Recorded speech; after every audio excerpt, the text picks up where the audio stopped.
Talks, True Talks. What's hidden out of sight, I bring into the light, right down to the bone where the truth stands alone. Tell it like it is, if it's her words or his. Speak the truth, leave the rest, cause this is the place where there's no BS. True Talks, True Talks. True Talks, True Talks. Welcome to True Talks. My name is Jasmine. Today we are talking to a master of production. I'm glad to have him today because some of the work he's done for me is phenomenal. It's intriguing, it's a little deep, and it's a little dark, but I love it that way. Please help me welcome, I'm going to read this so I don't do it wrong. They call this man Master of Professional Low Budget Movie Production, Ray Robison. Welcome. Thank you. How are you today? Nice to be here. I'm good. How do you like that title? It's long, isn't it? Yeah, it's a mouthful. It's good, and I don't mind the low budget part of it. Actually, it's a skill, you know, to work without a lot of money, which means you got to find budget elsewhere in the form of people that work on projects with you and want to become part of the team. My goodness. Well, with the audience, I'd like to share a little bit of who you are and your history. So let's go back, and I'm going to read this, because what I did is I researched Ray, and I may have some of these credits and awards a little wrong. He's going to correct me, but I'd like to go kind of to the beginning. Who was he? How was he inspired? And how did he transverse into the film industry where we are today? All right. First of all, we're going to go way back. Where were you born? Where were you raised?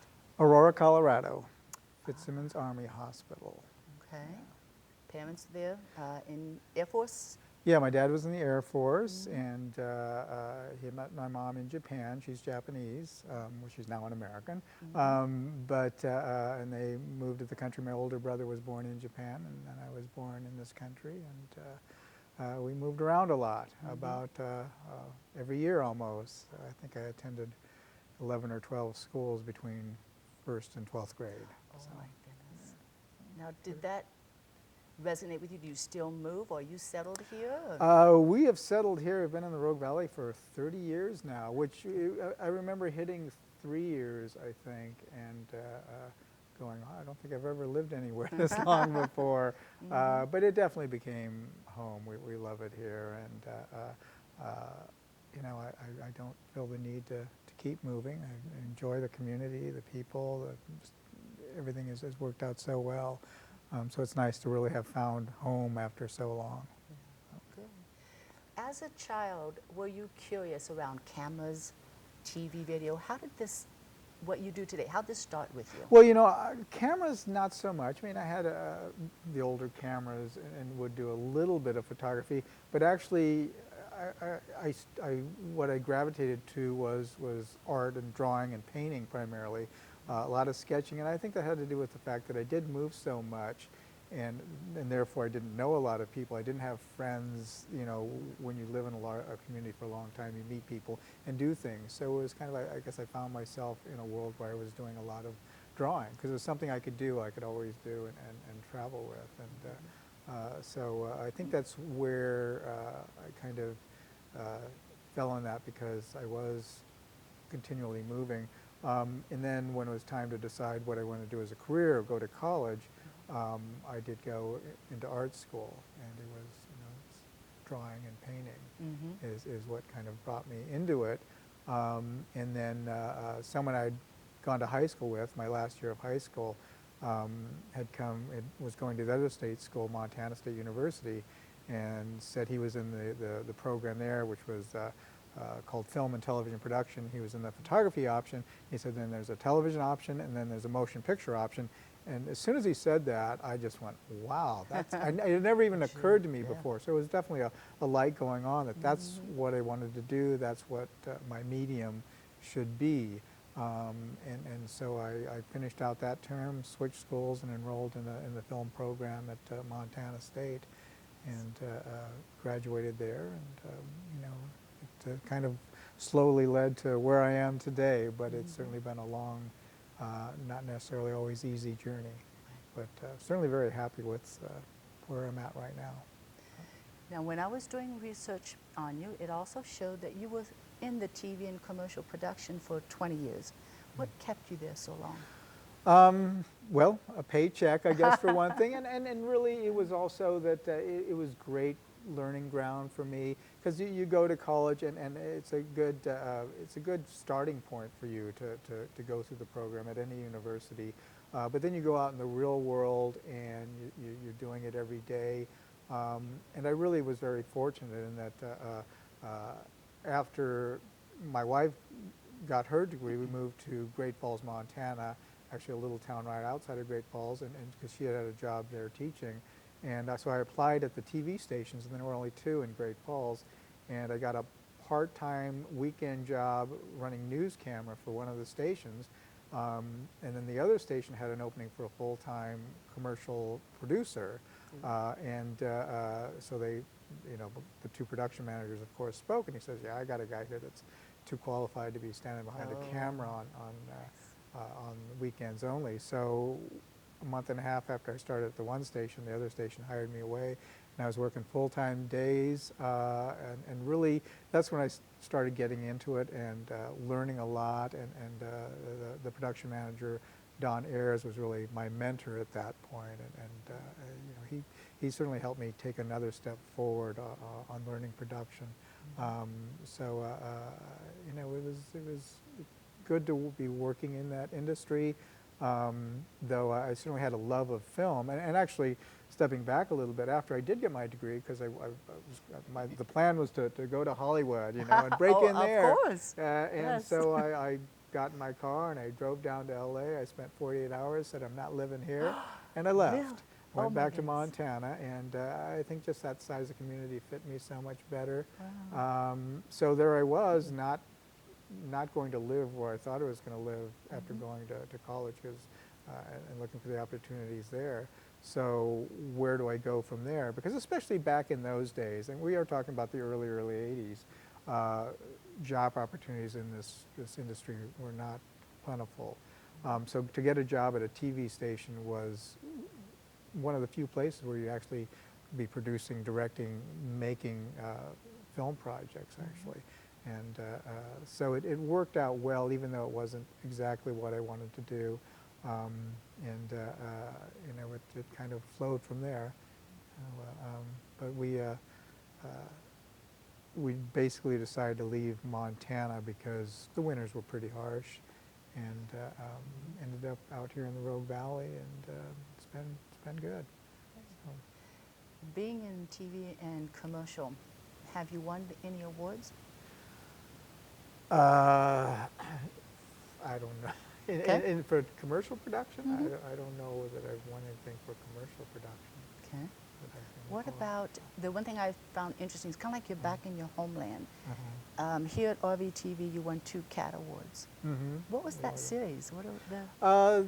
That was after I left KTVL, because I worked at KTVL, the CBS affiliate here, for about 6 years, primarily making TV commercials. And when I left that to start freelancing, I looked for different work, because the age of our children at that point, I did not want to be someone that traveled and went to other cities and was gone longer periods of time. I wanted to stay close to home. So that's where I continually looked for work, and actually the stock car races out at the sports park was one of those opportunities. So initially it was just record the races so the drivers would have it, and it was certainly before most of them had their own video camera to do. But I wanted to do something more with it, so we created a show and would interview the drivers and things like that, and then showed them on RVTV.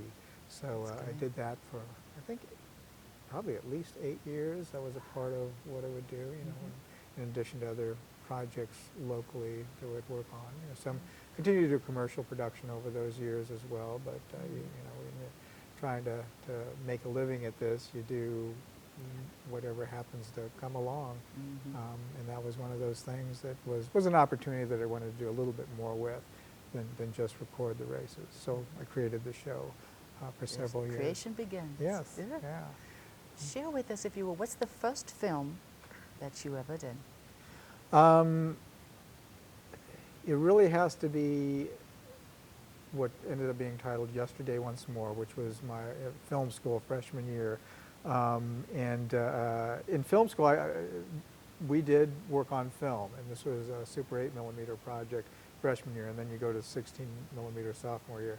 And it was one of those times when really the structure was, there were 4 of us on the crew, and you kind of work together and make it happen. And really, I don't know if you've seen a copy of that. I have. Oh, yes. And I fortunately I found the Super 8 and I found the cassette audio track. And I synced them up, and so now we have it digitally saved.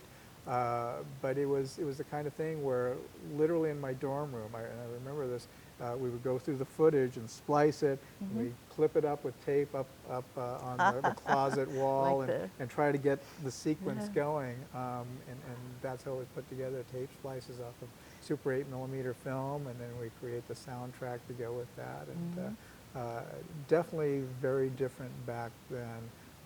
But it turned out well, and one of the big things with that, beyond the technology side of it, is if you've seen it, those cars were not, I mean, this was in the second half of the 70s. Those cars were from the 50s. And so how do you get those cars together? How do you get all this? So we drove around town, and you know, this is before you could really do anything through social media, and with slips of paper that said, we're making a student film, could you know, call us, we would like to use your car in the film. And so we just, any car from that era, we go, put it on there, put it on. Oh, So that's we just, good. you know, we drive around and put these little notes on people's windshields, and we had quite a few people that called us out, so sure. And so all those cars, you know, we gathered that way. And that, to me, that was a huge part of learning about production.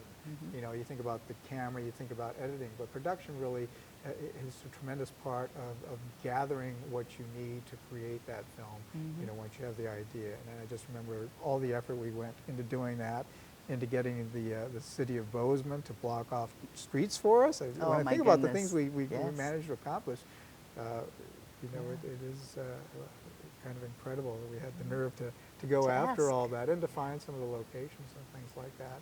But that's certainly very enjoyable, that whole part of the process. It was a lot of fun. With that movie, can you tell us a little bit about what it entails? What's it about? What genre does it fit to, by the way? I was trying to guess that. Oh, it's a neat storyline. Yeah, a light, fun little drama. Yeah, I suppose. Sci-fi You fantasy. know, this was, well, you know, the original title, or the title that one of the guys had that I didn't like, which now I'm looking back, I should have had greater humor and gone with this, was Rip Van Teeny Bopper. I saw because, yes. Because it really is very much the story of Rip Van Winkle, only told in the 50s era where, and it was actually a comment on, at that time, in the 70s, the 50s were very popular, with American Graffiti having come out, and then the Happy Days series just starting. So there were sock hops, and so it was sort of like that idea of how the 50s had jumped into the 70s and were so popular. So that was sort of the idea of that was the 50s and It's a good piece. Time. It was a fun project. Yeah. In your career so far, is there any work that you've done that you feel has flopped, that failed to what you wanted it to be? Oh, you know, I guess there's a couple of ways to answer that. One would, in some ways, could be everything, because you continually learn from everything you do, and you will grow from everything you do, and you need to be just fine with that. And actually, when I think about that, something that I've said this before, but it was someone, the former producers and instructor for RVTV years ago. One of the things he would say in his class, and I don't know if they still do this, is make mistakes as fast as you can, which has always resonated with me, because it means don't deliberately make mistakes, but be okay with it and keep moving forward. And that's what I guess when I got to that point, I think I was much more free to just produce films, don't worry about what people think about it, and just keep moving it because I enjoy doing it. And so, like I said, in some ways, I could say everything in some way is a flop, but it's also a success. you know, it's interesting when you create something. Of course, you want to create it for yourself, but then there's also the audience, and the audience is not all the same. So you go, okay, it's not reaching this audience. Sometimes, you know, I think, well, I gotta dumb it down. Not that the audience is dumb, but you gotta sort of step back and realize where your starting point is and where their starting point is, to make sure you can take them on the journey with you through this story that's being told. It's actually, I know a couple of people that I work with that will be in other rooms in the office where I work, and then they'll come through and they'll start talking to me, and it's like I'll be totally confused because they don't seem to realize that I wasn't a part of the conversation they just had. So I don't know what you're talking about. So it's that kind of thing. As a filmmaker, you got to make sure that the viewer from the very beginning is a part of your conversation, and you can't assume that you know, the other things that were in your head they are aware of, because they're not. Yeah. So anyway, so hope that answers that. Yes, thank Okay. you. With your work also, let's go the other end. What's your greatest piece so far that you've done? You know, I'm really proud of Dear Future Self. I like the story, the concept. It's very simply shot, but then I also enjoy simplicity in production. If you don't need to do more with it, then why? But for me, I think it is about communicating an idea or a feeling, and that is so much in me, that story. And it's a little bit of my opening up and being honest about thoughts and past and history.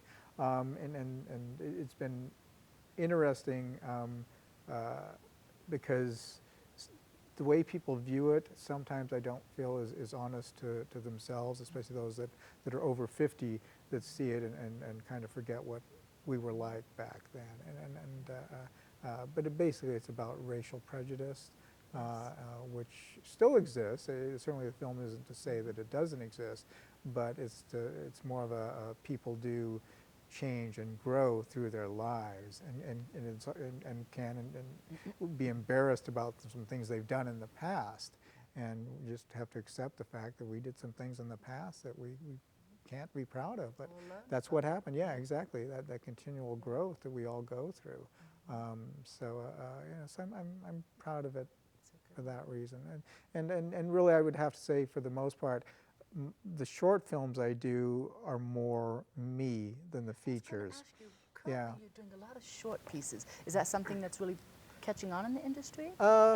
It's not. Okay. I would say it's not. You know, I think there was an idea of features being something where you could get some money back from, and I don't want to say make money from, get some money back, because you throw all this money into making even an ultra low budget film, and then it's just money spent. But for me, I view it like a hobby, or you know, or like any artist, you create something. It's not there to make money from, though it's nice if you make money. So you have to kind of go, okay, where's that balance of doing something that's going to be commercial or not, and with the features, commerciality rears its ugly head, and you go, oh, what can I do to make this so that maybe I could sell it, maybe I can get a distributor, maybe I can make money.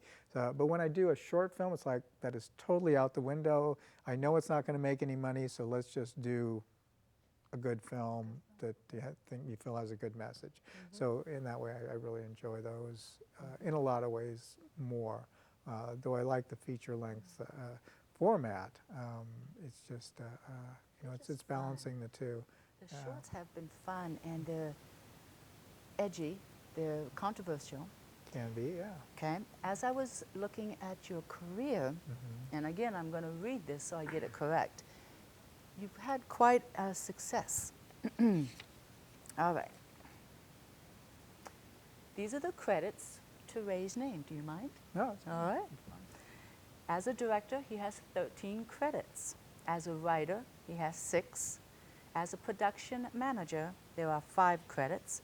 As a cinematographer, there's the 1. As an editor, there is 1. And there's a special thanks that has been given to you as 2 credits. And there are these two little short pieces, Loonies, which was a TV series, okay, and then Mast. Now, in going over these credits, let me briefly go over the awards you won. On the awards, you have 16 to your name. Now, as you and I talked before the show, I think this would be a greater number, but this is what I could find when I was researching you, okay? You have 16 awards. For Sixes and One-Eyed King, you have 5 awards, and I think that is one of your pieces that has won the most, if I'm researching you. Die Before I Wake had 1 award of distinction. Model Rules, which I loved. That was kind of one of my favorites. It had 3 awards. The Bag, which tells on senior suicide, won 2 awards. Vampire Camp, which is funny, it was so good. You've got to watch that one. It won 1 award for the best feature film. And then you, as we went over before, you have the Bronze Award and the Award of Merit for TV commercials.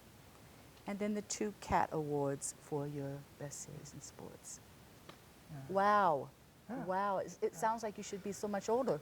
Well, that's a lot. yeah, it's, you know, Gary Kaut, who was the executive director, founder of Southern Oregon Film and Media, would always refer to me as being, not productive, trying to think of the right word now. But you know, I do a lot of projects, and but I have been doing it for a while, so I think that explains it. And a lot of those, of course, pertain to film festivals, and the film festival journey has really been nice. I'm so glad that film festivals now exist, and of course we have Ashland Independent Film Festival here, which is an incredible festival. But when I did Die Before I Wake, we shot that digitally in standard definition, and at the time I thought, well, I could try to enter this in some film festivals, but in order to do that at that time, you would have to have it made into a film print, and that was, because I think that was a good 90 minutes long, that was going to be very expensive. So it basically eliminated my being able to enter it at any film festivals. But between the time I made that and Sixes and the One-Eyed King, film festivals had sort of come to where they would allow you to submit, well, Beta SP, Digibeta, that kind of format. So now it became much more affordable for an independent filmmaker to be able to make something and submit it to a film festival. And so that really opened up that door. And I remember when I got that first film festival selection, which was Dances with Films in LA, which is a really good film festival. And one thing I like about that one is one of their rules is you cannot have anyone involved in the production in front of or behind the camera, basically at a celebrity status that can get you money or into other festivals. So it tries to really cater to the true independent filmmaker who doesn't have that advantage of you know, Antonio Banderas being in their film kind of thing. Right. So you know, it evened out the playing field, and that was the first one that we got into, and I remember gathering the cast and crew together just to let them know that. And really, I was almost in tears. Like, wow, we got into a film festival in LA, because here we are in the Rogue Valley here, and just doing it with hardly any money, and yet, you know, we're competing against all these other films made around the country, around the world, and to be one of the ones selected in competition was really quite an honor and very exciting. And yeah, it just started the flow of doing film festivals, and it's great, you know, as an artist, as a filmmaking artist, to be able to have your work shown in front of audiences in that manner is very, very nice. So that I would say that film festivals have kept me going. That opportunity to have the work shown in that manner has been wonderful. Now there's a clip that I would like to show. I want to look it up real quick because I'm trying to see. It's Rose and the Devil. Okay. Why this creation? Rose and the Devil is actually the second of 2 so far that I've done as a part of the 24-hour film race. That's right. So this one that you're going to show then was made in 24 hours from concept to completion. and I started looking for some things to, because I'd heard of 48-hour film competitions where all the filmmakers gather at a specific location and then they go. But we don't have that in this area, so I thought, well, there's got to be some that are done, you know, in such a manner that we can participate. And so I found the 24-hour film race, which is based out of Atlanta, sent my entry fee in, and then at 7 p.m. on that evening, you get the theme, action that must occur in the film, and a prop that must be seen in the film, and you have 24 hours before you have to be uploading that film to them. Now you're doing another one here too, though. Yeah. Aren't you? Yes. Yeah. Okay. You know, we're still putting that together because you know we can gather the crew and cast together prior to that, and location, so you know where you're going. And June 23rd, I believe, 7 p.m. Ooh, we're going to be that doing sounds- that. That's So, but it's a fun exercise, and it's a great learning exercise, and Right. and you have a film done in 24 hours too. and how much So, better can you be in that? Yeah, yeah. So. Now I know that we're running out of time, so I won't be showing the clip on this half of the show. Please stay with us. We're going to show Rose and the Devil and a couple other pieces of Ray's work because I would love you to see these. These are controversial, they're intense, they're rather deep as far as I'm concerned. I love them. I love the way they make me feel. They make me think. So I would love us to please stay with us. We're going to show that in the second half. But Ray, in the second half, I'd like to ask, are you open to playing a little game? Sure. Okay, well, let me explain, and then you can choose. I've seen this done before, and it's so fun, where if I could ask a question or a sentence, and if you can recall which piece of work it's from, Okay. would that be good? It would be good. Okay. I feel like I would be able to do that Some of mine easily, may but be I easy. think you're going to make it difficult on me. I- But I feel like I know all my films so well. Just, oh yeah, obviously this. But I don't know. It probably won't be the case. Okay, well, we'll have fun. My name's Jasmine. This is True Talks. Thank you for being with us. Please stay tuned for the second half as we explore Ray's work, and we actually get to see it. Until next time, I'm sending you love always. True Talks, True Talks. True Talks, True Talks.